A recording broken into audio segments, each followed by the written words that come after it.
to talk about why do Christians struggle to get along with each other? Like, has anybody ever noticed that the New Testament is written because Christians struggle to get along with other Christians?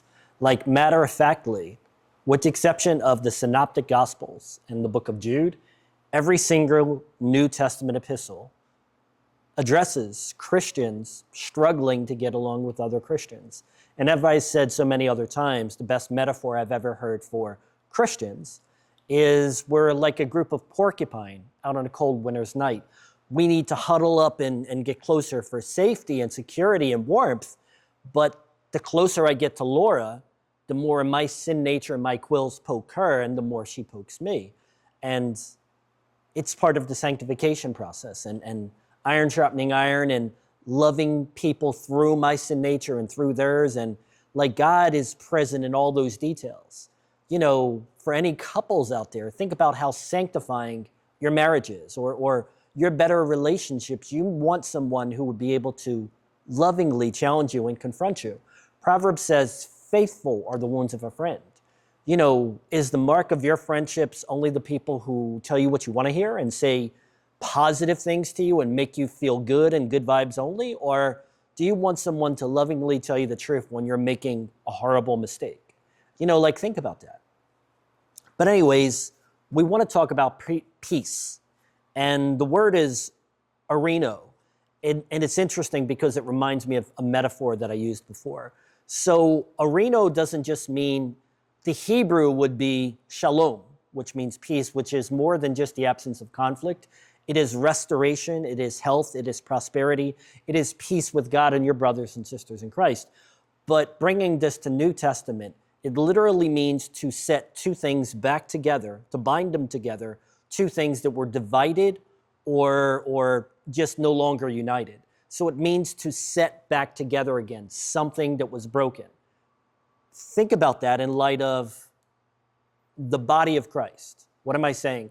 Like, if anybody has ever had any training injuries or martial arts or whatever, injured yourself as a kid, when your bones break, when they heal, or when a joint is out of alignment, when it's reset, when it's set back the way it's supposed to be, if it heals right, it actually heals stronger than it was before. So why can't our relationships in the body of Christ be that way? Why can't we get through our stuff, talk through our stuff humbly, honestly, sincerely, and then heal better than we were before? Why does no one think about the devil's primary job is to steal, kill, and destroy? So, like, think about that. And why does the New Testament have so many verses that address lack of unity, lack of maturity, lack of peace?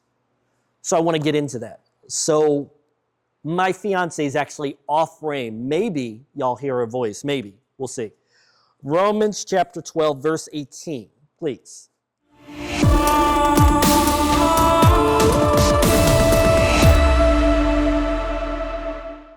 As possible, as much as lives in you, live peaceably with all men. Like, that's a big deal. And we think that our Christianity comes down to, well, I'm going to block so-and-so, I'm going to remove so-and-so, well, so-and-so's toxic, and I need to protect my mental health and my peace of mind and my, like, that is a thing. Proverbs 4:23 says, above all, guard your heart, for out of it are the issues of life. But let's put that in perspective. While that is a thing, the New Testament and the Bible talks much more about living harmoniously with each other than it talks about you guarding your own mental health. So why is that? Like, think about that. We need to let the Bible make a big deal of what it wants to make a big deal out of, and inversely make a small deal out of the things that it doesn't mention so much. So your mental health does matter, but if you can't get along with anybody, what is that really saying?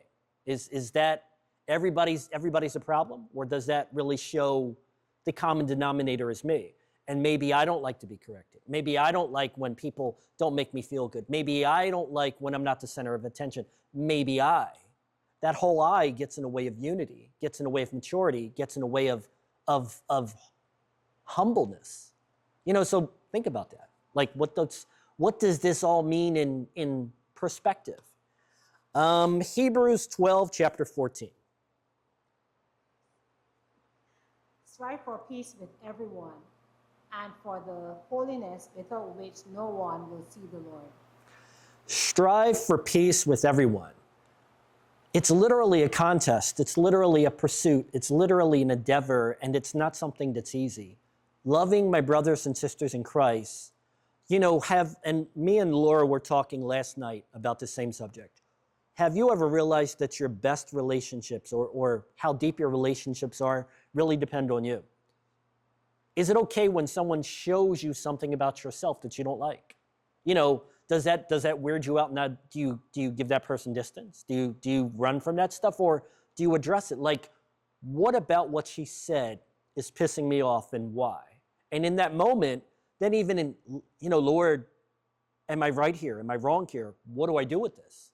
Like, it's those type of loving, vulnerable, transparent, real relationships bless us. But do we want those kind of relationships? Do we want to live peaceably with all men? 2 Corinthians chapter 13, verse 11. Agree with one another and live in peace with one another. And these are just a few verses, guys. I could really blow up our YouTube with comments with 10 to 15 verses that are all saying the same thing. We need to work at being at peace with one another. We need to do better with how we treat each other. Further, think about John 13, 34 through 35, one of the passages that our server is built on. And by this, men will know that you're my disciples because of your love for the brethren. We need to treat each other in such a way where there's fealty, unity, harmony, and the world sees it and realizes there's something different about us. We need to consider how we treat each other as an evangelistic tool, even. We need to treat each other better. And as my pastor says, if we can't get it right in here, how are we ever going to get it right out there? If we can't get along to save our lives in here, in church, what are we showing them that they need? What does that mean for us? 1 Peter chapter 3, verse 11. Let him seek peace and pursue it.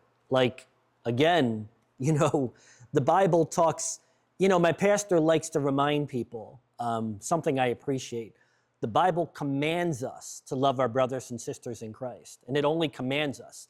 It suggests that we love our neighbors, the world, but it commands us to love each other, maybe because it's harder to love each other. What is it about my brothers and sisters in Christ? What is it about other Christians that gets on my nerves? Maybe it's I see some of my faults in them. Maybe it's kind of when he was talking in the Beatitudes about the hypocrites, and I want to correct you and tell you to get the log out of your eye while I don't see the beam in my own eye. Maybe it's some of that, and maybe it's we start becoming like brother fault finder and sister Pharisee because we get some Bible in us and we get judgmental and we want to, no, you should be more righteous and more. Maybe we should try to get along with each other, bear with one another. Maybe we should show grace and love and kindness and peace to each other. Maybe we should try to be Christian. Anyways, thank you. God bless.